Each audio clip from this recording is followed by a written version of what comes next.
Exercise 1.5 के लिए class 9th NCERT maths के लिए हमें कुछ बेसिक कंसेप्ट को रिवाइज करना होगा और रिवीजन के बाद हम लोग एक्सरसाइज को स्टार्ट करेंगे।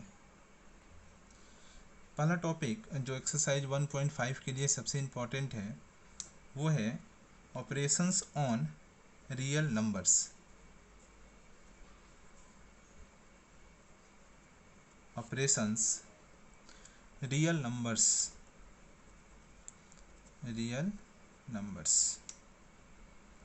तो देखिए, जो क्लास 9th में रियल नंबर्स को हम लोगों ने डिफाइन किया था पिछले एक्सरसाइज में भी, तो रियल नंबर बेसिकली हम लोग दो पार्ट्स में डिवाइड करते हैं। एक पोर्शन होता है इसका रेशनल और दूसरा पोर्शन होता है इरेशनल। रेशनल में हम लोगों ने क्या पढ़ा था कि वैसा नंबर जिसको हम p बाई क्यू के फॉर्म में लिख सकते हैं, where p and q are integers, where p and q are integers and q is not equal to 0। ये जो कंडीशन है वो रेशनल नंबर का कंडीशन है। रेशनल नंबर में वैसा नंबर जिसको हम p बाई क्यू के फॉर्म में लिख सकते हैं, where p and q both are integers and q is not equal to 0। तो this is the condition of rational number. और इरेशनल के केस में हम लोगों ने पढ़ा था कि the number which are not rational, the numbers which are not rational are called irrational। वैसा नंबर जो रेशनल नहीं होता है, तो रेशनल नहीं होता है इट मीन्स कि वह p बाई क्यू का फॉर्म को सेटिस्फाई नहीं करता है, where p and q are integers and q is not equal to 0। अगर कोई नंबर ये कंडीशन को सेटिस्फाई करता है then they are called rational numbers. अगर वो इस कंडीशन को सेटिस्फाई नहीं करता है so they are not rational number, it means कि दे आर इरेशनल नंबर्स, वो हो जाते हैं इरेशनल नंबर्स। आप इसका अगर एग्जांपल लेते हैं, अगर रेशनल नंबर का आप एग्जांपल लेते हैं तो हो गया 1/2।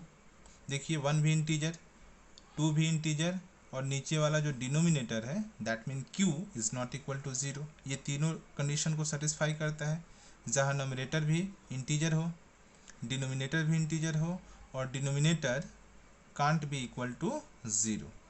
तो जब वो डिनोमिनेटर 0 नहीं है इट मीन्स कि ये रेशनल नंबर के कंप्लीट क्राइटेरिया को फुलफिल करता है। तो इस तरीके से 1/2 क्या हो जाएगा, रेशनल नंबर हो जाएगा। या फिर -7/11, यहाँ -7 भी इंटीजर है, 11 भी इंटीजर है और नीचे का जो डिनोमिनेटर है वो that will be not equal to 0। तो इस केस में रेशनल नंबर के जितने भी कंडीशंस होते हैं उसको यह नंबर सेटिस्फाई करता है। So this is also the example of rational number. Irrational number का जो केस है बिल्कुल डिफरेंट है। इसमें हम बेसिकली वैसे नंबर को लेते हैं जो रूट के अंदर हो और प्राइम नंबर, रूट के अंदर अगर प्राइम नंबर है तो वो नंबर कंसीडर किया जाता है कि वो इरेशनल है, क्योंकि हम इसको p बाई क्यू के फॉर्म में नहीं लिख सकते हैं। जब p बाई क्यू के फॉर्म में नहीं लिख सकते हैं, where q is not equal to 0 and p and q are integers, तो यह प्राइम नंबर रूट के अंदर में होगा, तो ये इरेशनल हो जाता है। ठीक है, या कोई भी और भी नंबर्स जहां दोनों इंटीजर हो और denominator is not equal to 0, इस कंडीशन को सेटिस्फाई नहीं करेगा तो वो हो जाएगा इरेशनल नंबर। बेसिकली इस एक्सरसाइज में आपको जानना है कि जैसे √2 हो गया, √3 हो गया, √7 हो गया, √11 हो गया, √5 हो गया, ये सारे प्राइम नंबर्स हैं। तो ये सभी नंबर क्या हो जाते हैं, इरेशनल। या कोई ऐसा नंबर है जैसे √10, तो इस केस में क्या होगा कि √10 है तो जब आप इसका प्राइम फैक्टराइजेशन करेंगे तो √2 इंटू √5 आएगा। ठीक है, तो इस तरीके से ये भी प्राइम नंबर है और ये भी प्राइम नंबर है जो रूट के अंडर में है। तो इस तरीके से ये भी कौन सा नंबर हो जाएगा, इरेशनल नंबर हो जाएगा। अब हमें रेशनल नंबर और इरेशनल नंबर दोनों के बीच मैथमेटिकल ऑपरेशंस को पढ़ना है कि अगर हम रेशनल नंबर और इरेशनल नंबर के बीच अगर मैथमेटिकल ऑपरेशन यूज़ करते हैं प्लस माइनस मल्टीप्लाई डिवाइड अगर यूज़ करते हैं, ये फंडामेंटल मैथमेटिकल ऑपरेशंस है बिटवीन रेशनल एंड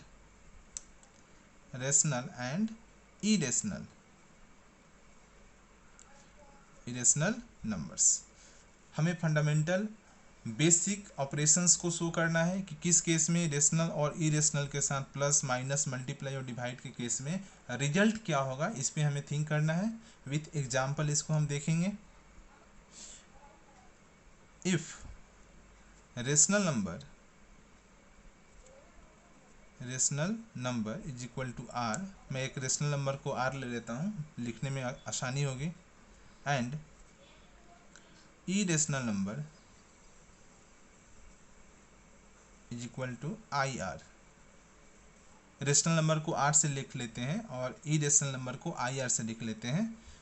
देन देखिए, फॉर रेशनल नंबर्स, तो रेशनल नंबर्स के लिए क्या होगा, ये फंडामेंटल बेसिक ऑपरेशंस। देखिए, rational plus rational will be equal to rational. It means कि अगर हम दो रेशनल नंबर को ऐड करते हैं, तो रिजल्ट जो होगा वो हमेशा रेशनल नंबर ही होता है। अगर हम दो रेशनल नंबर का डिफरेंस निकालते हैं तो उसका डिफरेंस भी क्या होगा, रेशनल नंबर ही होता है। और इस तरीके से अगर हम दो रेशनल नंबर का मल्टीप्लिकेशन निकालते हैं तो जो प्रोडक्ट होगा वो भी रेशनल नंबर ही होता है। और अगर रेशनल नंबर को हम किसी दूसरे रेशनल नंबर से डिवाइड करते हैं तो उस केस में रिजल्ट क्या होता है, रेशनल नंबर होता है। इट मीन्स कि अगर हम बेसिक ऑपरेशंस करते हैं, mathematical basic operation between rational numbers only, तो रेशनल नंबर के केस में दोनों का सम रेशनल, दोनों का डिफरेंस रेशनल, दोनों का प्रोडक्ट रेशनल, और दोनों का जो डिवीजन फैक्ट है वो भी एक रेशनल नंबर को ही शो करता है। इस तरीके से दो रेशनल नंबर का multiplication, division, difference and plus सब रेशनल ही होता है। तो ये जो मैंने पहला केस लिया, ये लिया सिर्फ और सिर्फ रेशनल नंबर्स के लिए।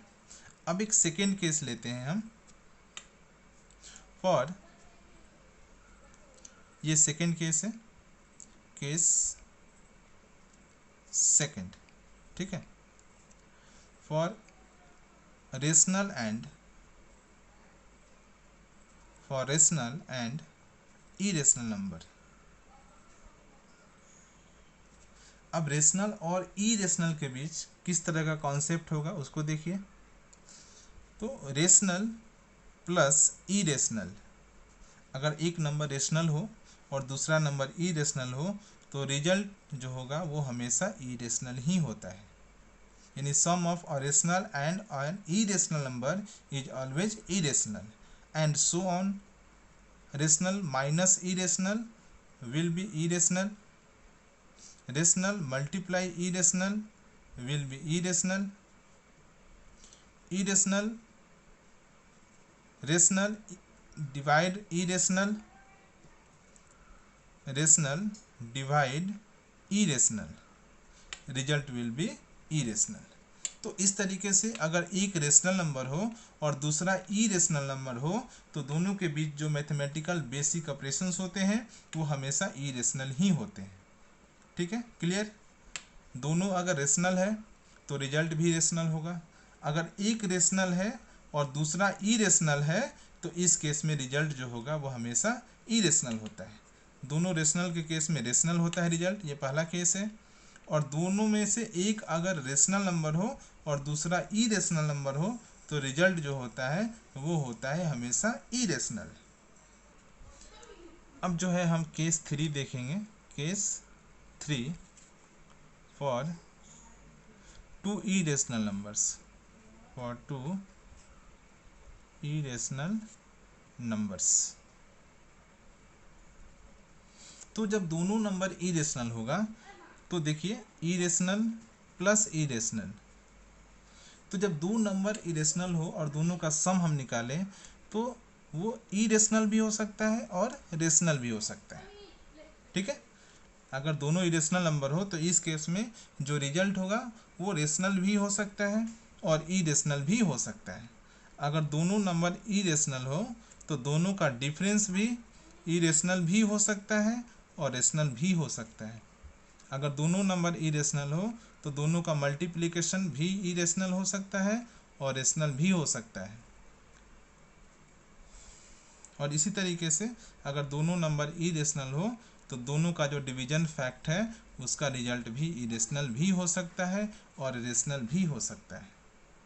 तो फाइनली हम लोगों ने क्या सीखा कि अगर दोनों नंबर रेशनल हो तो प्लस माइनस मल्टीप्लाई और डिवाइड ये सब का रिजल्ट क्या होता है, रेशनल ही होता है। ये फर्स्ट हो गया है ना। और सेकंड केस में हमने क्या सीखा कि अगर दोनों इरेशनल हो, है ना, इरेशनल दोनों होता है। थर्ड केस में हमने सीखा कि अगर दोनों इरेशनल होता है तो इरेशनल के साथ प्लस करिए, माइनस करिए, मल्टीप्लाई करिए या फिर डिवाइड करिए, उसका जो रिजल्ट होता है दोनों इरेशनल नंबर का या तो वो रेशनल भी हो सकता है या इरेशनल भी हो सकता है।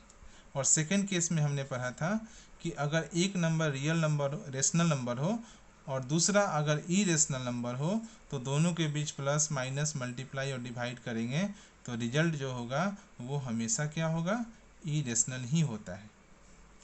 तो बिल्कुल क्लियर हो गया, ठीक है।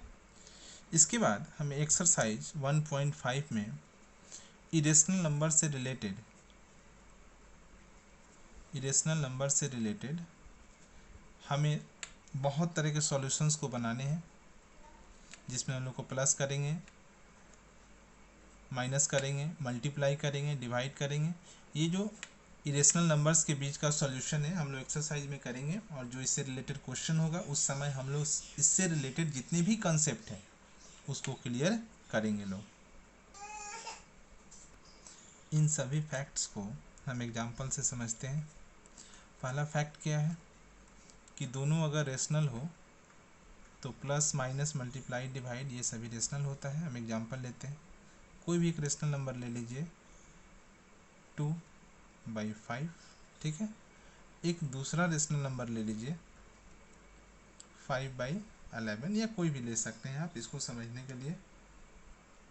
अब दोनों का सम निकालिए तो R1 plus R2 it means 2/5 plus 5/11। आज अब दोनों का सम करेंगे 55 एलसीएम हो जाएगा 22 प्लस 25 तो ये हो गया 47/55। देखिए 47 भी इंटीजर है, 55 भी इंटीजर है और denominator is not equal to 0 है तो p/q के फॉर्म में है। p एंड q दोनों इंटीजर है और q is not equal to 0 है तो यह रेशनल नंबर की क्राइटेरिया को फॉलो करता है। तो ये क्या हो गया, रेशनल हो गया। दोनों का सम क्या हो गया, रेशनल। और इसी तरीके से आप दोनों का जब डिफरेंस निकालेंगे तो 2/5 माइनस 5/11, देखिए 55 एलसीएम हो गया 22 माइनस 25 तो -3/55। p and q are integers and q is not equal to 0 तो ये भी क्या हो गया, रेशनल। तो इस तरीके से जब दोनों का जब मल्टीप्लाई करेंगे और डिवाइड करेंगे तो हमेशा क्या आएगा, रेशनल नंबर ही आएगा। अब दूसरे स्टेटमेंट के लिए, दूसरे फैक्ट के लिए आप ले सकते हैं एग्जांपल, कोई एक रेशनल नंबर ले लीजिए और कोई एक दूसरा इरेशनल ले लीजिए। तो रेशनल नंबर में ले लेते हैं, कोई सा भी नंबर ले लीजिए, 5 ही ले लीजिए। और इरेशनल नंबर में कोई सा नंबर ले लीजिए जो रूट के अंदर प्राइम नंबर हो। तो रूट के अंदर अगर कोई प्राइम नंबर होता है तो वो इरेशनल होता है। अब दोनों का सम निकालिए, rational plus irrational, it means आपने रेशनल को 5 लिया है या 5/11, 5/2, 5/7 कोई भी रेशनल नंबर ले सकते हैं और प्लस में हो गया √2। तो 5 में हम √2 को नहीं ऐड कर सकते हैं तो ये कंप्लीट ही रिजल्ट हो जाता है जो कि इरेशनल है। और इसी तरीके से अगर हम रेशनल को माइनस करते हैं इरेशनल से तो क्या होगा, तो 5 माइनस √2 होगा। इसका भी सॉल्यूशन आगे नहीं होगा तो p/q के फॉर्म में तो ये है नहीं, √2 जो है वो इंटीजर नहीं है तो इस तरीके से यह रेशनल नहीं है तो क्या हो जाएगा, ये भी इरेशनल। तो वैसे ही आप अगर मल्टीप्लाई करेंगे, डिवाइड करेंगे तो हमेशा इरेशनल नंबर ही आएगा। आप केस 3 को भी एग्जाम्पल के तौर पे ले सकते हैं। दोनों इरेशनल नंबर लीजिए, तो इस केस में वो रेशनल भी हो सकता है और इरेशनल भी हो सकता है। तो कोई भी इरेशनल नंबर लीजिए, आप एक इरेशनल नंबर को ले लीजिए √2 और दूसरा इरेशनल नंबर ले लीजिए -√2, ठीक है। तो अब ये √2 और -√2 का अगर आप सम निकालते हैं, इरेशनल प्लस इरेशनल, तो देखिए ये √2 प्लस -√2, तो इस तरीके से क्या होगा, √2 -√2 ये हो गया 0। तो 0 को हम 0/1 के फॉर्म में लिख सकते हैं। 0 भी इंटीजर है, 1 भी इंटीजर है, और p/q के फॉर्म में हो गया, और q is not equal to 0 हो गया, तो ये रेशनल हो गया। अगर हम इरेशनल नंबर को √5 लेते हैं और दूसरे इरेशनल नंबर को √7 लेते हैं, तो इस केस में अगर हम दोनों का सम निकालें, इरेशनल और प्लस इरेशनल, तो इस केस में क्या होगा, √5 प्लस √7, यानी इसका हम सॉल्यूशन नहीं कर सकते हैं, ये दोनों रूट में ही रह जाएगा। तो जब दोनों रूट में रह जाएगा और दोनों प्राइम नंबर के फॉर्म में है, तो ये इरेशनल हो जाएगा। तो देखिए कुछ इरेशनल नंबर्स के एग्जांपल में अगर आप दोनों को सम करते हैं तो रेशनल मिलेगा, लेकिन कुछ ऐसे भी इरेशनल नंबर हो सकते हैं जिसका सम इरेशनल ही मिलेगा। तो इस तरीके से आप मल्टीप्लाई, डिवाइड और मल्टीप्लाई, ये जितने भी ऑपरेशंस करेंगे कभी कभी रेशनल मिलेंगे और कभी कभी इरेशनल मिलेंगे, ठीक है। तो मैं एक बार रिवाइज कर देता हूँ। अगर दोनों रेशनल नंबर है तो उसका plus minus multiply divide rational होगा।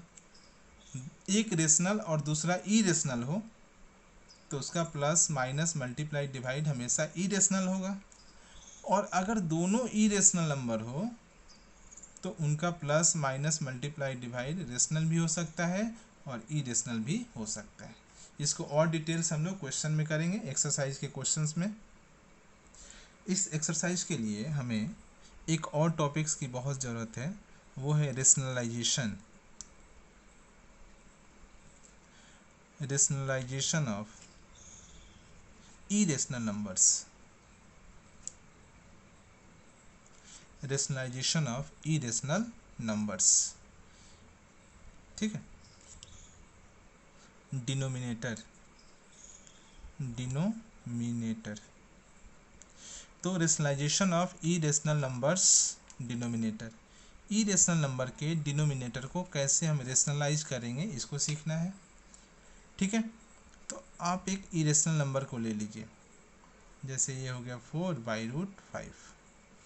तो यह एक ऐसा रेशनल नंबर है जिसका डिनोमिनेटर इरेशनल है। ये एक ऐसा इरेशनल नंबर है जिसका डिनोमिनेटर क्या है, इरेशनल है। तो अब यह इरेशनल है तो इसके डिनोमिनेटर को रेशनल में चेंज करने का जो प्रोसेस होता है उसी को हम बोलते हैं rationalisation of irrational numbers denominator.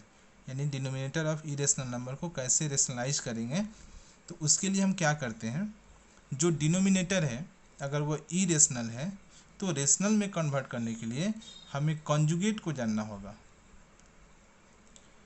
Conjugate of irrational number, conjugate of irrational number. देखिए कॉन्जुगेट क्या है, तो कॉन्जुगेट कोई इरेशनल नंबर है, इसको हम ऐसे किस नंबर से मल्टीप्लाई करेंगे जिस नंबर से मल्टीप्लाई करने से यह रेशनल में कन्वर्ट हो जाता है, यह रेशनल में कन्वर्ट हो जाता है, उसी नंबर को हम बोलते हैं कॉन्जुगेट, ठीक है। उसी को बोलते हैं कॉन्जुगेट ऑफ इरेशनल नंबर। कोई इरेशनल नंबर है, उसको किस नंबर से मल्टीप्लाई करेंगे कि वह रेशनल में कन्वर्ट हो जाएगा, तो जिस नंबर से हम मल्टीप्लाई करेंगे उसको बोलते हैं कॉन्जुगेट। तो कॉन्जुगेट के लिए क्या होता है, देखिए अगर कोई रूट के अंदर प्राइम नंबर है, कोई भी नंबर जो प्राइम है, तो अगर हम इस नंबर को इसी सेम नंबर के रूट के साथ मल्टीप्लाई करते हैं, ठीक है, तो ये क्या हो जाएगा, √p², यानी रूट के अंदर p का स्क्वायर है तो इसका वैल्यू हो जाएगा p। तो अब पहले यह इरेशनल था, पहले यह नंबर क्या था, इरेशनल, और यहाँ हमने एक नंबर से मल्टीप्लाई किया तो यह किस में कन्वर्ट हो गया, रेशनल में कन्वर्ट हो गया। तो जिस नंबर से हमने मल्टीप्लाई किया उसी को हम बोलते हैं कॉन्जुगेट, ठीक है, उसको बोलते हैं हम कॉन्जुगेट, ठीक है, ये तो सिंगल के लिए हो गया। अगर कोई इरेशनल नंबर कॉम्प्लेक्स फॉर्म में हो, जैसे सपोज करिए कि 2+√3 है, तो 2+√3 है, तो इसका जो कॉन्जुगेट होगा, ध्यान दीजिए, ये हो गया 2+√3। तो 2+√3 को ऐसे किस नंबर से मल्टीप्लाई करेंगे कि यह रेशनल में कन्वर्ट हो जाएगा, तो उसके लिए हम यूज़ करेंगे 2-√3। तो 2-√3 को जब मल्टीप्लाई करेंगे तो ये हो जाएगा a² - b², ठीक है, a+b इंटू a-b, तो a² - b²। तो इस तरीके से 2 का स्क्वायर कितना हो गया 4, और √3 का स्क्वायर हो गया 3। तो देखिए 4 में से 3 गया तो 1, जो कि रेशनल नंबर है, और पहले क्या था, यह इरेशनल नंबर था। तो इस तरीके से सीखना है कि इरेशनल नंबर और उसका कॉन्जुगेट, क्या क्या कॉन्जुगेट होगा, ठीक है, इरेशनल नंबर और उसका कॉन्जुगेट क्या क्या हो सकता है। तो देखिए अगर रूट के अंदर कोई p है तो उसका कॉन्जुगेट भी क्या होगा, √p। अगर रूट के अंदर p + q है, √p + √q, तो ये हो जाएगा √p - √q, क्योंकि प्लस का कॉन्जुगेट माइनस और माइनस का कॉन्जुगेट प्लस होता है। √p का कॉन्जुगेट √p, इस √p का कॉन्जुगेट ये √p, √p + √q का कॉन्जुगेट √p - √q, और √p - √q का कॉन्जुगेट √p + √q। और इस तरीके से अगर यहाँ कोई रेशनल नंबर हो, सपोज करिए कि r, अब प्लस √p हो, तो इसका हो जाएगा r - √p, और r - √p हो तो ये हो जाएगा r + √p। या फिर अगर कोई रूट में p प्राइम नंबर हो और इसके साथ कोई भी रेशनल नंबर हो, तो इसका कॉन्जुगेट सेम सिस्टम में रहेगा, बस वो प्लस की जगह पे माइनस हो जाएगा। अगर माइनस रहेगा तो उसकी जगह पे प्लस हो जाएगा। ये इरेशनल नंबर है, उसका कॉन्जुगेट है। अगर ये इरेशनल नंबर्स रहता तो इसका कॉन्जुगेट ये हो जाता, क्योंकि अगर इन दोनों को हम मल्टीप्लाई करेंगे तो रिजल्ट हमेशा एक रेशनल होगा, इन दोनों को मल्टीप्लाई करेंगे तो रिजल्ट रेशनल होगा, इस सिस्टम को मल्टीप्लाई करेंगे रिजल्ट रेशनल होगा, और इसी तरीके से अगर इस सिस्टम को मल्टीप्लाई करेगा तो रिजल्ट कितना होगा, रेशनल होगा, ठीक है। तो ये हमेशा अगर कोई भी इरेशनल नंबर हो जिसका डिनोमिनेटर इरेशनल हो, या कोई भी नंबर का ऐसा सिस्टम हो जिसमें उसका डिनोमिनेटर इरेशनल हो, किसी भी फॉर्म में हो, तो हम ऐसे नंबर की तलाश करते हैं जिससे उसको हम मल्टीप्लाई करें तो वह इरेशनल से क्या हो जाए, रेशनल हो जाए। तो जिस नंबर से मल्टीप्लाई करने से वह इरेशनल नंबर रेशनल में कन्वर्ट हो गया, उसको बोलते हैं कॉन्जुगेट। और कोई भी इरेशनल नंबर में अगर हम कॉन्जुगेट से, उसके डिनोमिनेटर के कॉन्जुगेट से, किसी इरेशनल नंबर के डिनोमिनेटर के कॉन्जुगेट से अगर हम उसके नोमिनेटर और डिनोमिनेटर दोनों में मल्टीप्लाई करते हैं, तो उस प्रोसेस को बोलते हैं रेशनलाइजेशन ऑफ इरेशनल नंबर। इसको एग्जाम्पल से करके सॉल्व करते हैं एग्जाम्पल को, और इसके कंसेप्ट को और ज़्यादा क्लियर करते हैं। एक एग्जाम्पल लेते हैं जिसमें कोई एक नंबर लीजिए √4/√3। देखिए ये पूरा सिस्टम इरेशनल नंबर है जिसका डिनोमिनेटर क्या है, √3 है। अब इसके डिनोमिनेटर का हमें रेशनलाइजेशन करना है। तो डिनोमिनेटर का जो रेशनलाइजेशन करना है, तो देखिए ये है 4/√3, तो इसका डिनोमिनेटर कितना है, √3 है। तो जब डिनोमिनेटर √3 है तो हमें अब इसके कॉन्जुगेट के बारे में थिंक करना है कि इसका कॉन्जुगेट कितना होगा। तो देखिए पीछे वाला जो पेज था मैंने उस पर बताया था आपको, अगर रूट के अंदर कोई प्राइम नंबर है तो वो इरेशनल है। तो जब रूट के अंदर प्राइम नंबर इरेशनल है तो वहाँ एग्जाम्पल में क्या है, √3 है, तो रूट के अंदर सिर्फ प्राइम नंबर है, ये पूरे सिस्टम इसी को फॉलो करते हैं, तो उसका कॉन्जुगेट भी सेम वही सिस्टम हो जाएगा। क्योंकि अगर हम √p से √p में मल्टीप्लाई करते हैं तो सिर्फ p मिलेगा, तो वो तो रेशनल होता है। तो √p का कॉन्जुगेट भी क्या होता है, √p होता है। ठीक उसी तरीके से √3 का कॉन्जुगेट भी क्या होगा, √3 होगा, ठीक है। तो इसके कॉन्जुगेट से हम इसके नोमिनेटर और डिनोमिनेटर दोनों में मल्टीप्लाई करते हैं, ठीक है। अब ये जो प्रोसेस हुआ वो हो गया rationalisation of denominator of irrational number. आप टॉपिक लिख सकते हैं कि हम क्या सॉल्व कर रहे हैं, रेशनलाइजेशन ऑफ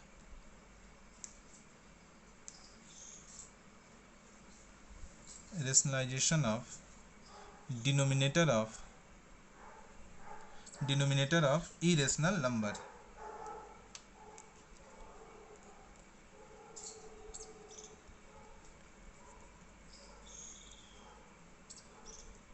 इरेशनल नंबर,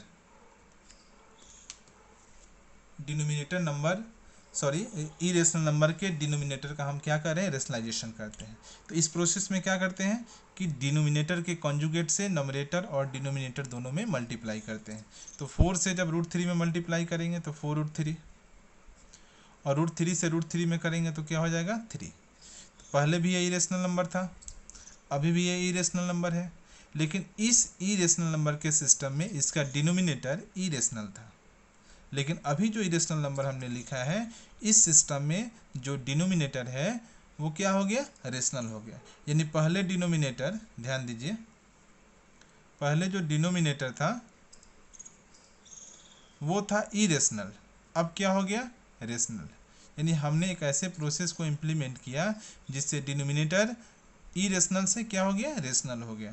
तो इस प्रोसेस को हम बोलते हैं rationalisation of denominator of irrational number. इसको एक एग्जांपल से और समझते हैं। ये एग्जांपल हो गया सेकंड। तो इसमें आप कोई भी एक नंबर ले लीजिए, जैसे मान लीजिए कि 7 + √3 बाई 7 - √3, ठीक है। तो यह 7 + √3 बाई 7 - √3, ये पूरा सिस्टम इरेशनल है।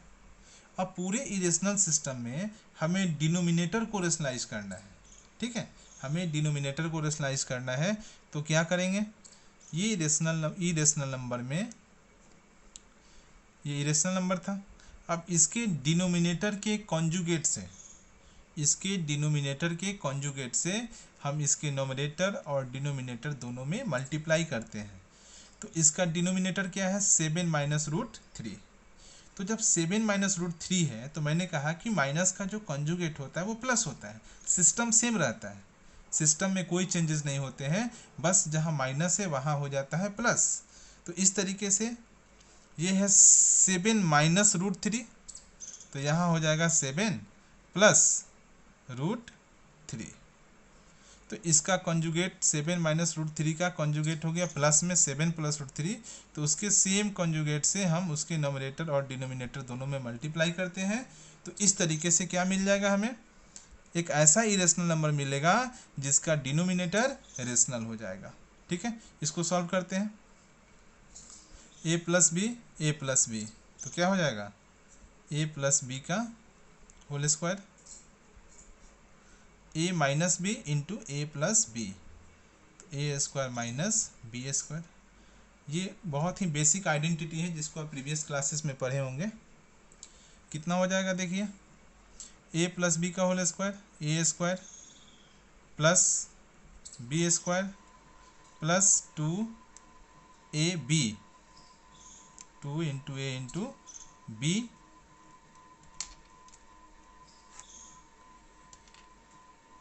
बाई 7 का स्क्वायर हो गया 49, √3 का स्क्वायर होगा ना, a - b, a + b, a² - b²। तो ये 49, √3 का स्क्वायर हो गया 3। तो इस तरीके से कितना हो गया, 7 का स्क्वायर हो गया 49, √3 का स्क्वायर हो गया 3, प्लस 2 × 7 = 14 √3, और ये 49 में से 3 को माइनस करेंगे तो हो गया 46।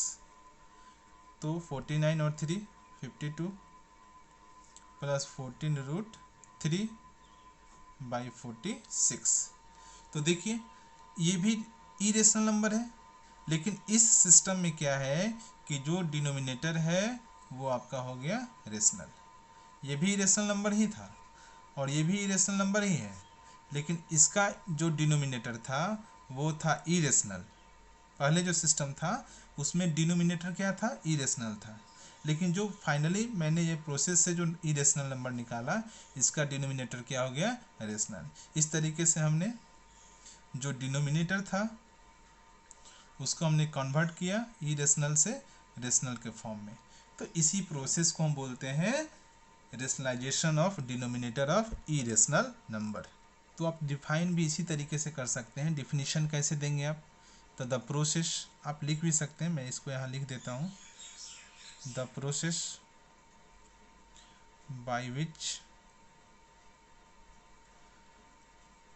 The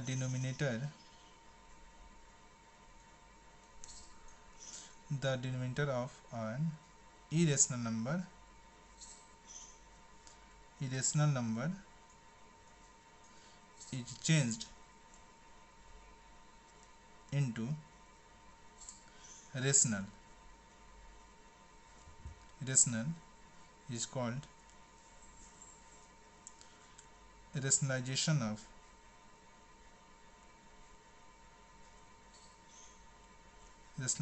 of denominator of irrational number। तो इस तरीके से आप इसका डिफिनीशन भी समझ सकते हैं। रेशनलाइजेशन ऑफ डिनोमिनेटर एक ऐसा प्रोसेस है जिसमें हम इरेशनल नंबर के डिनोमिनेटर को रेशनल में कन्वर्ट करते हैं।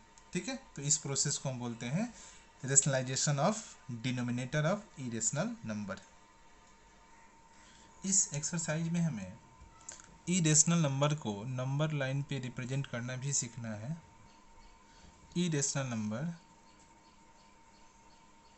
इरेशनल नंबर्स, तो टॉपिक है इरेशनल नंबर्स और नंबर लाइन ज्योमेट्रिकली। हमें इरेशनल नंबर्स को नंबर लाइन पे ज्योमेट्रिकली शो करना है। ठीक है, तो इरेशनल नंबर तो आप अच्छे से जानते हैं कि रूट के अंदर अगर कोई प्राइम नंबर है या in the form of factor of prime number है, तो आप उसको ज्योमेट्रिकली किस तरीके से नंबर लाइन पे रिप्रेजेंट करेंगे, ये बहुत बड़ा टॉपिक है, ड्राइंग की टॉपिक है, और इसको हम लोग ज्योमेट्रिकली सॉल्व करेंगे। और ज्योमेट्रिकली ड्राइंग करने के लिए हमें कुछ स्केल रूलर की ज़रूरत पड़ेगी, जिसको हम ले लेते हैं। अब सपोज कर लीजिए हम एक एग्जांपल लेते हैं कि एक रूट पी एक इरेशनल नंबर है, रूट पी एक इरेशनल नंबर है और ज्योमेट्रिकली हमें इसको ड्रॉ करना है। तो क्या करेंगे, ठीक है, इसको हम स्टेप वाइज स्टेप करेंगे। बहुत ही सिंपल है, बहुत आसानी से भी आप इसको बना सकते हैं। तो देखिए जो रूट पी है, यह जो इरेशनल नंबर है इसमें है रूट पी, तो पी कोई ना कोई प्राइम नंबर है, पी कोई ना कोई प्राइम नंबर है। प्राइम नंबर में 2 हो सकता है, 3 हो सकता है, 5 हो सकता है, या कोई भी नंबर हो सकता है, क्योंकि फॉर्म ऑफ अगर फैक्टर हो जैसे 6 हो तो 2 इंटू 3 हो सकता है, 6.1 हो सकता है, कोई ना कोई नंबर इसके अंदर हो सकता है। तो इस रूट के अंदर जो नंबर है, ये पूरे इरेशनल सिस्टम में जो रूट के अंदर जो नंबर है उस लेंथ का हम लोग एक लाइन सेगमेंट ले लेते हैं। जितना भी रहेगा, सपोज करिए 2 रहेगा तो 2 ले लेंगे, 3 रहेगा तो 3 ले लेंगे, 3.9 रहेगा तो 3.9 ले लेंगे। ठीक है, अगर p है तो मान लीजिए कि एक लेंथ हम लेते हैं जिसका लेंथ p है। ठीक है, स्केल से हम लेके ड्रॉ करके बताते हैं आपको।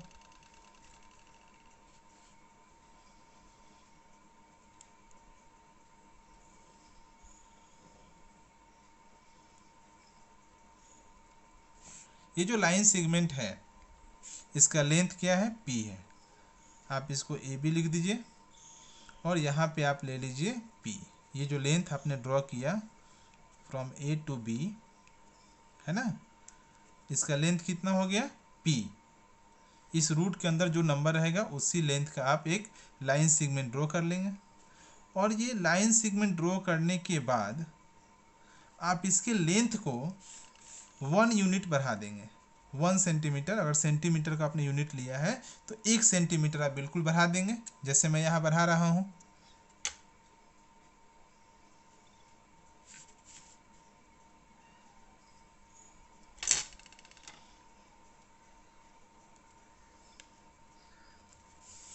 देखिए मैंने इसके लेंथ को 1 यूनिट इंक्रीज कर दिया। ठीक है, ये सिर्फ और सिर्फ 1 यूनिट है। अब इसको डायमीटर मानते हुए फ्रॉम ए टू सी एक डायमीटर मानते हुए एक आप सेमी सर्कल को ड्रॉ करेंगे। तो सेमी सर्कल को ड्रॉ करने के लिए कैसे करेंगे, इसको डायमीटर है, डायमीटर को हाफ करेंगे। इस डायमीटर का अगर हम बाइसेक्टर ड्रॉ करेंगे तो सेंटर मिल जाएगा, और सेंटर से जो दोनों इन पॉइंट है वो रेडियस को शो करेगा। तो इसका परपेंडिकुलर बाइसेक्टर ड्रॉ करते हैं AC का। AB क्या है, जो रूट के अंदर जो नंबर है उतना लेंथ हमने AB लिया और इसको 1 यूनिट जो है इंक्रीज कर दिया गया है। अब जो लेंथ मिला finally from A to C।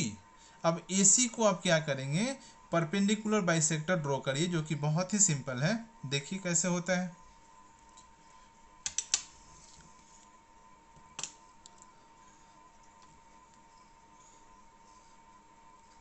आप कॉम्पास से क्या कीजिए, हाफ से अधिक डिस्टेंस को ले लीजिए और एक आर्क ऊपर दीजिए, ठीक है, ठीक से देख रहे हैं, और दूसरा आर्क जो है उसको नीचे दीजिए।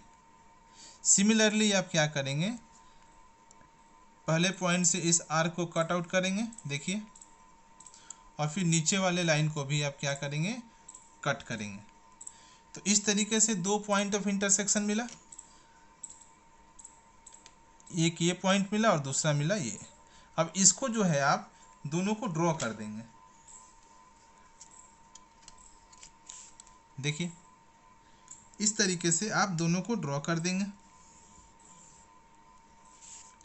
जब दोनों को आप ड्रॉ करेंगे तो इसका ये जो पॉइंट है वो इन दोनों का मिड पॉइंट हो गया, AC का मिड पॉइंट हो गया। आप इसको O से इंडिकेट कर दीजिए और इस O को सेंटर मानते हुए आप एक सेमी सर्कल ड्रॉ कर लीजिए। देखिए जब O मिड पॉइंट है तो O से A का जो डिस्टेंस होगा, O से जो A का डिस्टेंस होगा वही डिस्टेंस होगा O से B का, ठीक है। तो आप इन दोनों को आसानी से मिला सकते हैं।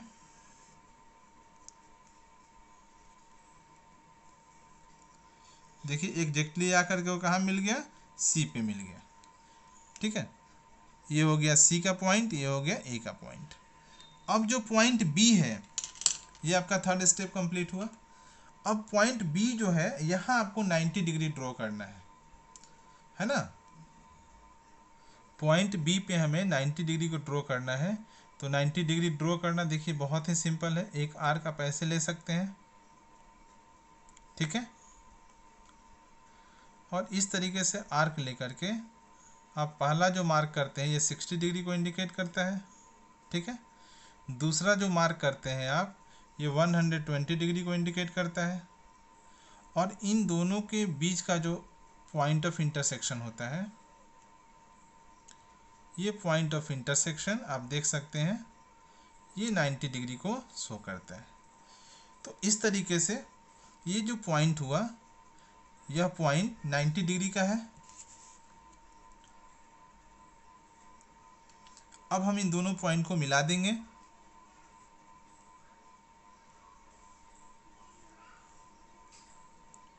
अब ये जो लाइन सेगमेंट मिला आप देख सकते हैं, ये लाइन सेगमेंट का जो लेंथ है, आप इस पॉइंट को ABC ले लिए हैं, इसको Q ले लीजिए, या फिर इसको D ले लीजिए, Q ले लीजिए। ये जो BQ मिला length from B to Q, ये इंडिकेट करता है √P को, ये इंडिकेट करता है √P को, that is BQ equal to √P, ठीक है। तो हमने किस लेंथ को निकाला, √P को निकाला। ये √P को शो करता है। BQ जो है, ध्यान दीजिए, BQ जो है B से लेके Q तक का जो लेंथ होगा वो √P को शो करता है, ठीक है। आप इसको चाहे तो प्रैक्टिकली सॉल्व भी कर सकते हैं और निकाल सकते हैं किस तरीके से ये √P होगा, ठीक है। मैं भी उसको बता देता हूँ, अभी ध्यान देंगे आप। तो अब इसके लिए आप यूज़ करेंगे, देखिए जो मैंने ड्राइंग बनाया है आप बिल्कुल ध्यान देंगे, इसको मैं डीपली समझाता हूँ कि यह लेंथ जो है BQ या √P कैसे हो गया, ठीक है। मैं इसको बताता हूँ आपको। आपने एक सेमी सर्कल ड्रॉ किया था जिसमें या A है या P है, लेंथ पूरा A से लेके B तक का जो लेंथ है आपने कितना लिया था, AB P लिया था, ठीक है। और आपने ये लिया था 1, आपने ये लिया था C। तो अब इस पर ज़रा सा डिस्कशन करिए। इसको समझाने के लिए मैंने रफली लिया है आपको, आप बिल्कुल यहाँ से भी समझ सकते हैं। ये मिड पॉइंट है, वो जो था वो क्या था, मिड पॉइंट था। पी जो है एक लेंथ है ए से लेके बी तक, जो रूट के अंदर का जो नंबर है वो पी है। तो अब ये टोटल लेंथ कितना हुआ, ए सी कितना हो गया, देखिए ए से सी तक, आप ध्यान दीजिए, ए से बी तक यह लेंथ हो गया पी, और आपने 1 यूनिट इसको इंक्रीज किया। तो जब आपने इसको 1 यूनिट इंक्रीज किया तो अब ए से लेके सी तक का जो लेंथ है वो हो गया पी प्लस 1। ये पूरा लेंथ ए से लेके सी तक का जो लेंथ है वो हो गया पी प्लस 1। और जब इसका मिड पॉइंट ओ है, ए सी का मिड पॉइंट क्या है, ओ है, तो जब ए सी का मिड पॉइंट ओ है तो ओ सी का वैल्यू कितना होगा, ओ सी रेडियस है, तो जो रेडियस है ओ सी उसका लेंथ कितना हो जाएगा, ध्यान दीजिए, पूरा डायमीटर हो गया पी प्लस 1, ये ए सी डायमीटर था, ये लेंथ ए बी जो था वो पी था, और 1 यूनिट आगे बढ़ गया तो ये पूरा लेंथ हो गया पी प्लस 1। तो डायमीटर का हाफ करेंगे तो रेडियस निकल गया, यानी ओ से सी का जो डिस्टेंस हुआ वो कितना हो गया, पी प्लस 1/2, ये रेडियस है। ओ से सी का डिस्टेंस वही होगा, ओ से ए का डिस्टेंस वही होगा, रेडियस का लेंथ हमेशा इक्वल होता है, इसलिए इसका रेडियस कितना निकल गया, तो पी प्लस 1। अब ये जो ओ पी है, सॉरी ओ बी जो है, ओ बी ध्यान दीजिए, ओ बी कितना है, तो ये पूरा रेडियस, देखिए यहाँ से यहाँ तक रेडियस था, ये रेडियस है, और रेडियस में से यह 1 यूनिट को अगर हम माइनस कर दें, ये पूरा रेडियस है, पूरे रेडियस में से यह 1 यूनिट को अगर हम माइनस कर दें तो ओ बी बच जाएगा। ध्यान दे रहे हैं आप, ओ से बी तक का जो लेंथ निकालना है तो पूरे डायमीटर को हाफ किया तो रेडियस निकला। अब इस रेडियस में से इस 1 यूनिट को अगर हम माइनस कर दें तो ओ बी निकल जाएगा। तो ओ बी का लेंथ कितना होगा, देखिए पूरा रेडियस था पी प्लस 1/2, अब इसमें से हम 1 यूनिट को माइनस करेंगे, ये रेडियस में से इस 1 यूनिट को माइनस करेंगे तो ओ बी निकल जाएगा, ओ से बी तक निकल जाएगा।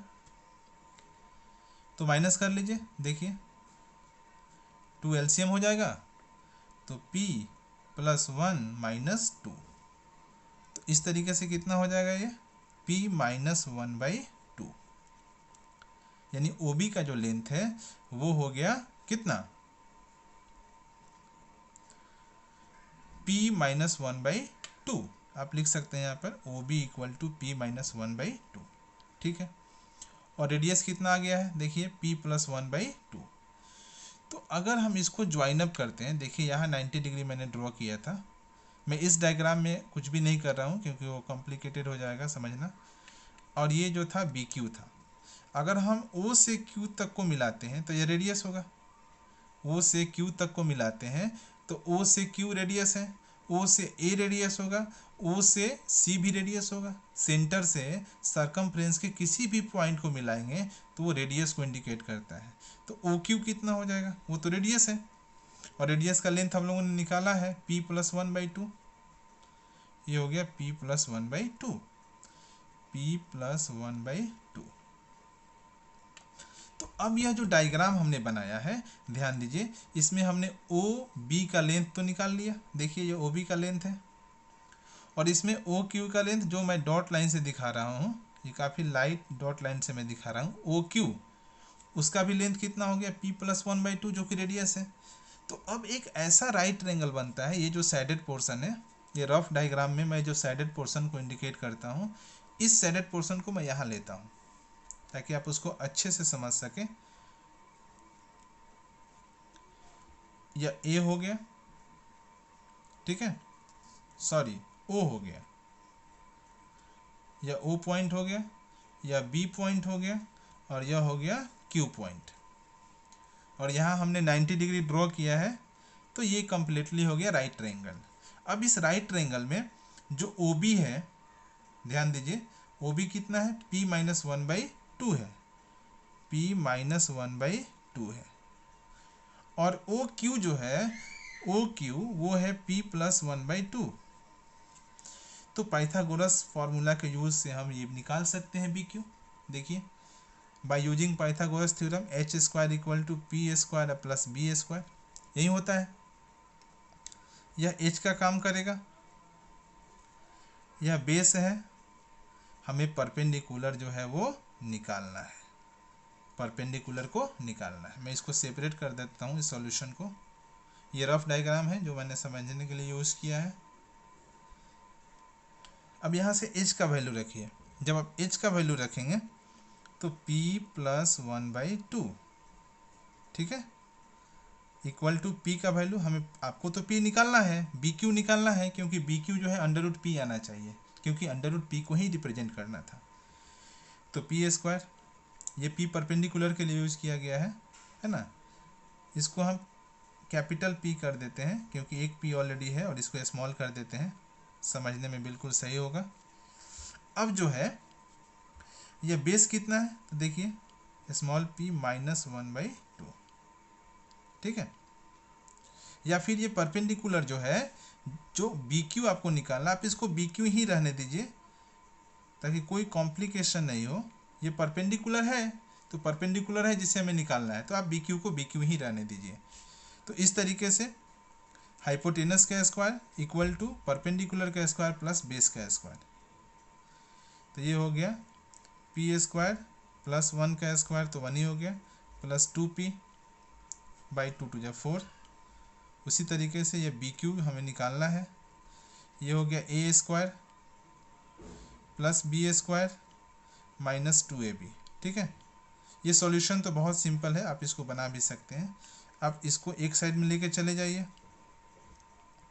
तो BQ का स्क्वायर कितना हो जाएगा, तो देखिए p square plus 1 plus 2p/4 minus p square plus 1 minus 2p/4। तो इस तरीके से 4 एलसीएम हो जाएगा, तो p square plus 1 plus 2p minus p square minus 1 और माइनस माइनस प्लस 2p हो गया, ठीक है। तो अब ध्यान दीजिए, इस तरीके से ये p square minus p square cancel हो गया, ठीक है, प्लस 1 माइनस 1 कैंसिल हो गया, तो 2p प्लस 2p/4, तो 2p और 2p कितना हो गया, 4p, 4p/4, तो p 4 से 4 कैंसिल हो गया, सिर्फ और सिर्फ क्या बचा, p। तो इस तरीके से BQ स्क्वायर इक्वल टू क्या बचा, p। तो जब BQ square equal to p बचा, ये सब BQ स्क्वायर का वैल्यू था, तो BQ square equal to p बचा, तो यहाँ से जब BQ निकालेंगे तो ये स्क्वायर जब इधर ट्रांसफर करेंगे तो ये हो जाएगा रूट, यानी BQ इक्वल टू हो जाएगा अंडर रूट p। इसका मतलब जो BQ था उसका वैल्यू हो गया अंडर रूट p। आप इसको प्रैक्टिस कर सकते हैं, और प्रैक्टिस करने के लिए आप वीडियो को आगे पीछे करके दोबारा देख सकते हैं कि मैंने कैसे ड्रॉ किया है। और इससे रिलेटेड जो क्वेश्चन है आपको एक्सरसाइज में भी मिलेगा, तो मैं बिल्कुल उसको और अच्छे तरीके से एक्सरसाइज में सॉल्व करूँगा, और इसको सीखने की ज़रूरत है। यहाँ p मैंने लिया, p कोई भी नंबर हो सकता है, मैंने बताया आपको, और जितना भी नंबर होगा आप उतने लेंथ का एक लाइन सेगमेंट ले लेंगे, एक यूनिट को आगे बढ़ेंगे, इसका परपेंडिकुलर बाइसेक्टर ड्रॉ करेंगे, इसको सेंटर मान करके एक सेमी सर्किल ड्रॉ करेंगे, और जो लेंथ था उसका जो इन पॉइंट यानी लेंथ p था, तो p का जो इन पॉइंट था एक यूनिट बढ़ाने से पहले का जो लेंथ था वहाँ पे 90 डिग्री इंडिकेट करेंगे। जैसे ही 90 डिग्री आप ड्रॉ करेंगे, यह जो लाइन सेगमेंट मिला BQ वह अंडर रूट इस नंबर को इंडिकेट करेगा। जब हम लोग एक्सरसाइज के क्वेश्चन को सॉल्व करेंगे तो ये ज़्यादा क्लियर हो जाएगा। इसको प्रैक्टिस करें, एक दो क्वेश्चंस को लेकर के बिल्कुल सॉल्व करें, 2-3 बार प्रैक्टिस करें, या बिल्कुल सीख जाएंगे। तो फाइनली अब हम लोग एक्सरसाइज 1.5 को सॉल्व करेंगे। पहला जो क्वेश्चन है, classify the following numbers as rational और इरेशनल नंबर। कुछ नंबर्स दिए गए हैं और हमें पहचानना है कि कौन सा नंबर रेशनल है और कौन सा नंबर इरेशनल है। तो देखिए, जो मैंने सबसे पहले आपको बताया 2 माइनस रूट 5, तो 2 क्या है, ये रेशनल नंबर है, और रूट 5 क्या है, इरेशनल नंबर है। तो मैंने बताया था कि एक रेशनल हो और दूसरा इरेशनल हो तो इसका जो भी सॉल्यूशन होगा वो हमेशा एक इरेशनल नंबर ही आएगा। इस तरीके से पहला जो नंबर है वो इरेशनल है, क्योंकि एक रेशनल है और एक इरेशनल नंबर है। तो रेशनल और इरेशनल का जो सिंप्लीफिकेशन फॉर्म होगा, जो इसका रिजल्ट होगा वो हमेशा इरेशनल ही होगा। ठीक है। अब देखिए ये जो है क्वेश्चन 3 प्लस रूट 3 23 माइनस 23, तो जब प्लस रूट 23 है माइनस रूट 23 है तो ये तो आसानी से कैंसिल हो जाएगा और सिर्फ बचेगा 3। 3 मीन्स व्हाट 3/1, दोनों इंटीजर है और q is not equal to 0 है, तो 3 कौन सा नंबर हो जाएगा, रेशनल नंबर हो जाएगा। तो इस तरीके से पहला जो है वो इरेशनल है और दूसरा जो है वो रेशनल है। ये क्वेश्चन भी देखिए बहुत सिंपल है, इसमें 2√7/7√7 है, तो √7 को √7 से कैंसिल कर सकते हैं, सिर्फ बच गया 2/7। देखिए p/q के फॉर्म में है, ये दोनों इंटीजर है और q is not equal to 0 है, तो ये नंबर भी क्या हो जाएगा, रेशनल नंबर हो जाएगा। ठीक है, तो अब ये क्वेश्चन नंबर जो 4 है वो है 1/√2। तो देखिए 1/√2 जो है यह p/q के फॉर्म में है, लेकिन p and q both are integers. अब इसको ये सेटिस्फाई नहीं करता है, क्योंकि जो √2 है वो तो इंटीजर नहीं है, तो जब ये इंटीजर नहीं है तो ये भी रेशनल नंबर नहीं होगा, तो जो रेशनल नहीं है वो इरेशनल है। ठीक है, ये p/q के फॉर्म में होने के बावजूद भी p and q both are integers, इस स्टेटमेंट को ये फॉलो नहीं करता है, तो ये रेशनल नहीं है। इस तरीके से ये नंबर क्या हो जाएगा, इरेशनल। यहाँ देखिए, या दूसरे तरीके से भी आप इसको समझ सकते हैं। देखिए ऊपर वाला जो है रेशनल है और जो इसका डिनोमिनेटर जो है नीचे वाला है वो इरेशनल है, तो रेशनल और इरेशनल, क्योंकि दो, एक रेशनल हो और दूसरा इरेशनल हो तो उसका सॉल्यूशन, उसका रिजल्ट हमेशा इरेशनल होता है, तो आप ऐसे भी समझ सकते हैं। तो इस तरीके से 1/√2 क्या हो गया, इरेशनल नंबर हो गया। 2π, अब 2 जो है वो तो रेशनल है, इनटू में दिया है पाई, पाई तो इरेशनल नंबर है, तो एक रेशनल हो दूसरा इरेशनल हो तो फिर भी रिजल्ट क्या हो जाएगा, इरेशनल। यानी जो सबसे पहले इस वीडियो में जो सबसे पहले मैंने आपको बताया उसका यूज़ करना है, और उससे भी आप पता कर सकते हैं कि ये जितने भी क्वेश्चंस दिए गए थे, ये 5 क्वेश्चंस दिए गए थे, इसमें से कौन सा नंबर रेशनल है कौन सा नंबर इरेशनल है, आप उसके यूज से भी बहुत आसानी तरीके से पता लगा सकते हैं। क्वेश्चन नंबर 2 देखते हैं। क्वेश्चन नंबर 2 है simplify each of the following. ये सिंप्लीफिकेशन है जो बहुत पिछले क्लास से भी हम लोग पढ़ते आ रहे हैं। चलिए पहले को सॉल्व करते हैं। पहला है 3 + √3 2 + √2, तो 3 से पहले पूरे टर्म में मल्टीप्लाई करिए, 3 × 2 + √2, यही सिस्टम है मल्टीप्लाई करने का, प्लस √3 से इस सिस्टम में मल्टीप्लाई करिए। तो जब 3 से आप 2 में मल्टीप्लाई करेंगे तो 3 2 जा हो गया 6, 3 से √2 में मल्टीप्लाई करेंगे तो ये हो गया 3√2, √3 से 2 में करेंगे तो 2√3, और √3 से √2 में करेंगे तो हो जाएगा √6। इस तरीके से कोई भी इसमें सिमिलर टर्म नहीं हुआ, ये प्योरली रेशनल नंबर हो गया। ये रेशनल इरेशनल, ये irrational number, rational irrational, irrational number, ये इरेशनल नंबर। इस तरीके से कोई भी सिमिलर टर्म नहीं है तो आप बिल्कुल यहीं पे आंसर को लिख सकते हैं, क्योंकि इससे आगे इसका सॉल्यूशन ही नहीं होगा। अगर हाँ इसमें सिमिलर टर्म होता तो हम प्लस या माइनस कर सकते थे, लेकिन यहाँ तो कोई सिमिलर टर्म है नहीं, ये है प्योरली रेशनल है। ये √2 वाला टर्म है, इसमें कोई √2 नहीं है। इसमें √3 वाला टर्म है, इसमें कोई √3 नहीं है। इसमें √6 वाला टर्म है, कोई √6 वाला नहीं है। तो जब कोई सिमिलर टर्म है ही नहीं तो हम इससे आगे इसको सॉल्व नहीं कर सकते हैं। यहाँ देखिए 3 + √3 3 - √3, तो ये तो कंप्लीटली जो है आइडेंटिटी पे क्वेश्चन है। a + b a - b क्या हो जाता है, a² - b²। ये क्लास 6 से ही हम लोग पढ़ते आ रहे हैं, क्लास 7 में बहुत अच्छे तरीके से इसको जाना गया था कि a + b × a - b क्या होता है, तो a² - b², तो 3 का स्क्वायर हो गया 9, √3 का स्क्वायर 3, तो इस तरीके से 9 में से 3 को माइनस करेंगे तो 6। इसमें और भी क्वेश्चन है, उसको भी सॉल्व कर लेते हैं। एक क्वेश्चन नंबर 3 है, इसमें √5 + √2 होल स्क्वायर, √5 + √2 का है होल स्क्वायर। तो देखिए सिंपली आप क्या कर सकते हैं, a + b का होल स्क्वायर पे इसको सॉल्व कर सकते हैं। a + b का होल स्क्वायर, देखिए a² + b² + 2ab, 2a और b। यहाँ a का जो प्लेस है वो √5 है, b का जो प्लेस है वहाँ √2 है, तो a प्लस बी का होल स्क्वायर, तो A square plus B square plus 2ab। Identity में प्रॉब्लम हो तो आप कमेंट करके पूछ सकते हैं, मैं आइडेंटिटी पे बिल्कुल एक वीडियो बना दूंगा, आप उसको अच्छे से समझ सकते हैं। तो √5 का स्क्वायर 5, √2 का स्क्वायर 2, और ये 2 रूट में कितना हो गया 5 2 जा 10। तो इस तरीके से 5 और 2 7 प्लस 2√10। ठीक है, अब ये रेशनल है, ये इरेशनल है, तो इसके आगे सॉल्व नहीं होगा, तो यहीं पे इसका आंसर हो जाएगा। क्वेश्चन नंबर 4 को सॉल्व करते हैं लोग। क्वेश्चन नंबर 4 है √5 माइनस √2 इंटू √5 प्लस √2। तो जब a minus B into A plus B के फॉर्म में है, तो ये भी सिंपली क्या कर सकते हैं, ए स्क्वायर माइनस बी स्क्वायर। तो ये हो जाएगा √5 का स्क्वायर 5, √2 का स्क्वायर 2, तो 5 में से 2 गया तो 3। इस तरीके से क्वेश्चन नंबर 2 कंप्लीट हुआ। क्वेश्चन नंबर 3 हम लोग पढ़ते हैं। Recall pi is defined as the ratio of C and D. किसी भी सर्किल के लिए जो पाई होता है वो क्या होता है, एक रेशियो है उसके सर्कमफ्रेंस और डायमीटर का।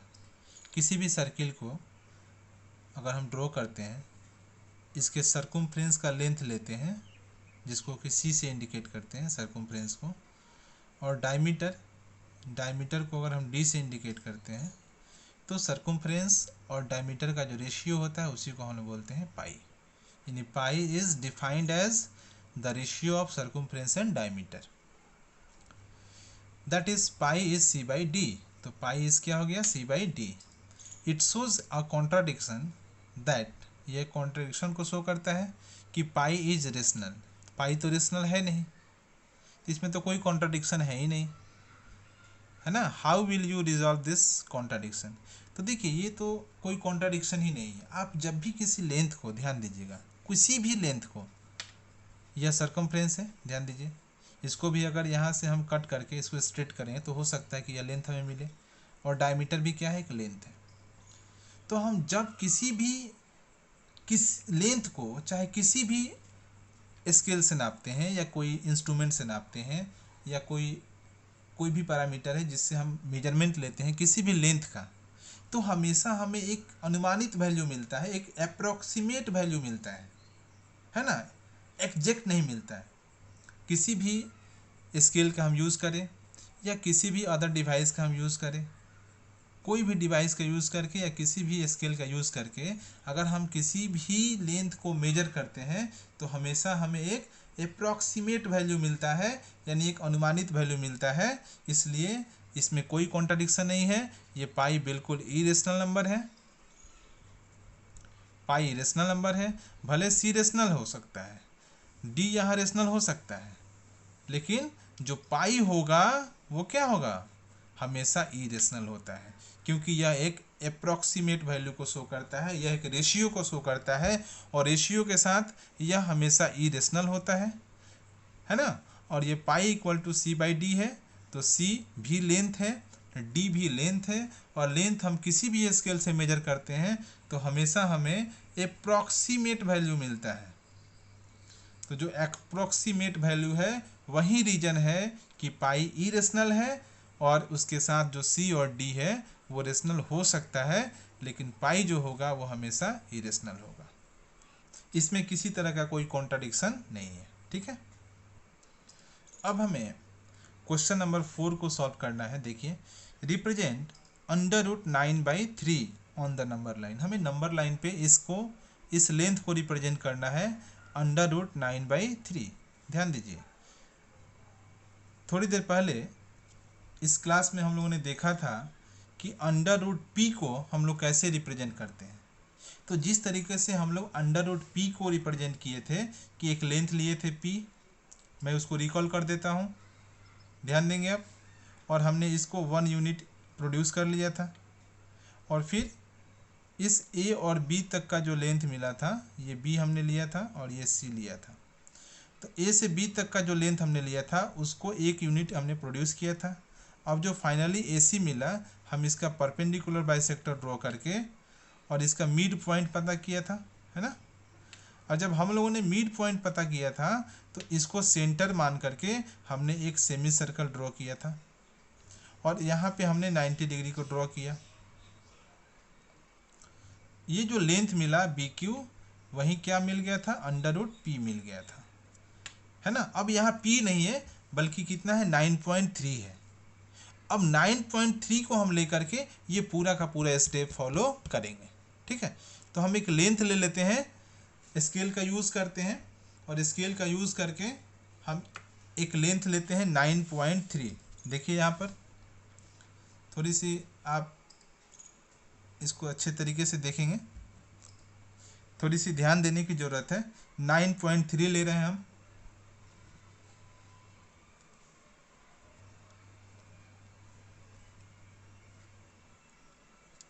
ये है 0,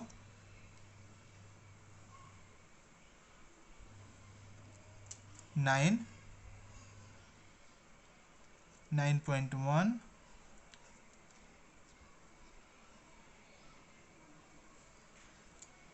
9.2 और 9.3।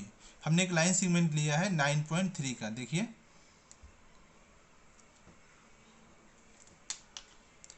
ये है 0, ठीक है, ये 0 है और ये है 9, 9.1, 9.2 और 9.3। ये लेंथ जो मैंने लिया उसका लेंथ कितना है, 9.3, और इस 9.3 को हम लिखेंगे ए और बी। अब हमने पी लेंथ जो लिया था उससे 1 यूनिट हम प्रोड्यूस किया था, अब इसको 1 यूनिट जो है प्रोड्यूस करेंगे स्केल के यूज से।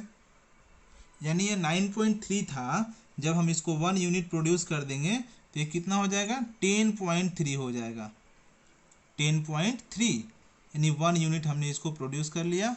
और ये हो गया आपका 1 यूनिट, यहाँ लिख दिया सी और यहाँ आपने लिया इसको 1 यूनिट, ठीक है। या बी है या ए है, ए से बी तक जो है 9.3 है, आप लिख सकते हैं ए से बी तक 9.3 है और आपने 1 यूनिट को यहाँ लिया है। अब इसका हम परपेंडिकुलर बाइसेक्टर ड्रॉ करेंगे।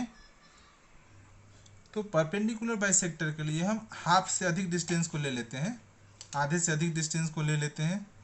तो ये आधे से अधिक डिस्टेंस है। अब एक आर्क हम ऊपर की तरफ देंगे और एक आर्क देते हैं हम नीचे की तरफ, और सिमिलरली इधर से हम एक आर्क देते हैं। देखिए एक आर्क हमने दिया दूसरे साइड से, और यहाँ जो पॉइंट ऑफ इंटरसेक्शन मिला अपवर्ड में और पॉइंट ऑफ इंटरसेक्शन डाउनवर्ड में, अब इसको हम स्केल के हेल्प से इसको ज्वाइन कर देंगे, ठीक है। देखिए दोनों पॉइंट को ज्वाइन किया जा रहा है। ज्वाइन इसलिए किया जा रहा है क्योंकि हमें मिड पॉइंट की ज़रूरत है, तो हमने यहाँ पर मिड पॉइंट को इंडिकेट किया है। और इसको आप एक पॉइंट ले लीजिए, सेंटर है ओ ले लीजिए। अब ये जो सेंटर है तो यहाँ से ए का डिस्टेंस और यहाँ से सी का डिस्टेंस देखिए एग्जैक्टली सेम है।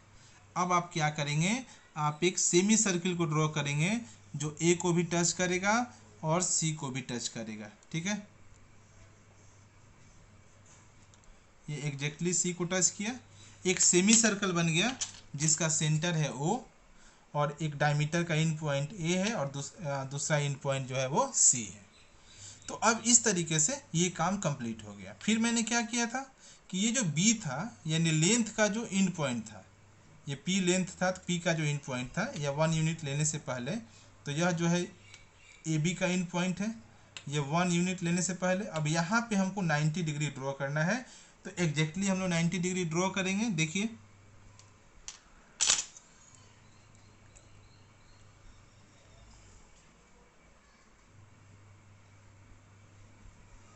एक आर्क लेंगे और आर्क लेने के बाद जो फर्स्ट कट होगा वो फर्स्ट कट 60 डिग्री को इंडिकेट करेगा, जो सेकेंड कट होगा वो 120 डिग्री को इंडिकेट करेगा, और जो दोनों के बीच में होगा जो वो 90 डिग्री को इंडिकेट करता है। आप सबने ड्रॉ किया होगा पहले भी क्लासेस में, है ना। तो इस तरीके से आप 90 डिग्री को ड्रॉ कर सकते हैं।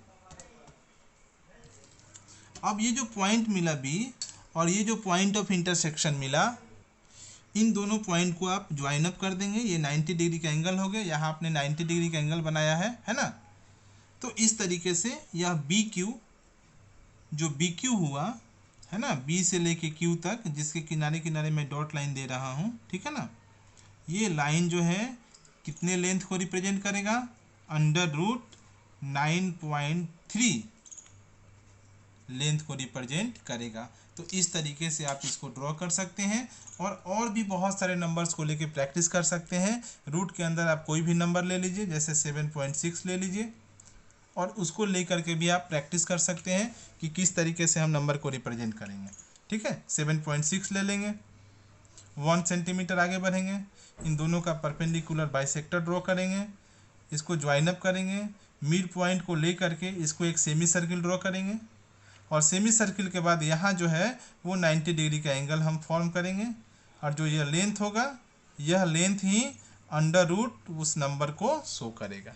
ठीक है, देखिए लास्ट क्वेश्चन है, क्वेश्चन नंबर 5, इसको हम लोग सॉल्व करते हैं। प्रैक्टिस में मैंने इसको कराया था आपको।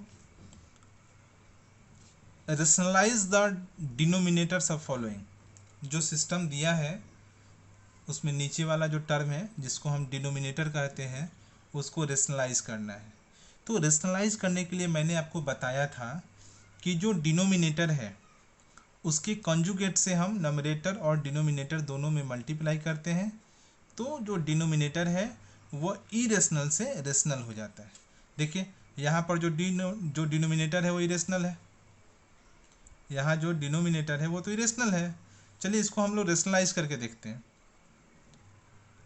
ये है 1/√7, तो √7 का कॉन्जुगेट क्या होगा, मैंने बताया था आपको कि √7 का जो कॉन्जुगेट है वो √7 ही होगा। √p का कॉन्जुगेट √p होता है, p प्राइम नंबर है या कोई भी प्राइम नंबर के फैक्टर का फॉर्म है, तो √7 का भी क्या हो जाएगा, √7। तो उस कॉन्जुगेट से हम नोमिनेटर और डिनोमिनेटर दोनों में मल्टीप्लाई कर देंगे, तो जो हमें नंबर मिलेगा, √7 से √7 में 1 करेंगे, तो √7 से √7 में करेंगे तो 7। तो जो नंबर मिलेगा उसका जो डिनोमिनेटर है, देखिए ये रेशनल हो गया। पहले यह इरेशनल था, अब क्या हो गया, रेशनल। यानी हमने जो नीचे ये सिस्टम दिया है उसके डिनोमिनेटर को हमने रेशनलाइज कर दिया, रेशनल में कन्वर्ट कर दिया। ठीक है, ये तरीका हो गया। देखिए इसको भी हम लोग सॉल्व करते हैं। क्वेश्चन क्या है, 1/√7 माइनस √6। ठीक है, तो अब इसका कॉन्जुगेट क्या होगा, माइनस का कॉन्जुगेट प्लस होता है, अगर प्लस रहता तो प्लस का कॉन्जुगेट माइनस, तो √7 माइनस √6, सिस्टम तो वही रहेगा, तो √7 प्लस √6। देखिए सिस्टम वही रहा, सिर्फ माइनस का प्लस चेंज हो गया, माइनस का प्लस और प्लस का माइनस हो जाता है। तो इसकी कॉन्जुगेट से हम इसके नंबरेटर में भी मल्टीप्लाई करते हैं और डिनोमिनेटर में भी मल्टीप्लाई करते हैं। तो जब हम मल्टीप्लाई करेंगे, ऊपर 1 है तो ऊपर सेम रह गया, √7 प्लस √6। नीचे देखिए a minus B, A plus B, तो ये होता है a² माइनस b²। तो इस तरीके से √7 प्लस √6 बाई, ये √7 का स्क्वायर 7 और √6 का स्क्वायर 6, तो फाइनली क्या मिला, 7 में से 6 जाएगा तो 1 हो जाएगा। देखिए √7 प्लस √6 बाई 1, या फिर आप डायरेक्टली नीचे 1 लिखने की जरूरत ही नहीं है, √7 प्लस √6। ठीक है, ये सेकंड भी बन गया। थर्ड देखिए, ये 1/√5 प्लस √2 दिया है। तो इस सिस्टम में अगर हम ध्यान से देखें तो डिनोमिनेटर इरेशनल था, तो जब डिनोमिनेटर इरेशनल था तो अब इसको रेशनल में चेंज करने के लिए इसकी कॉन्जुगेट से हम नंबरेटर और डिनोमिनेटर दोनों में मल्टीप्लाई करेंगे। तो इसका कॉन्जुगेट क्या होगा, मैंने बताया सिस्टम वही रहता है, प्लस का माइनस हो जाता है। तो सिस्टम आपका था √5 और √2 का, तो ये प्लस में है तो क्या हो गया, माइनस।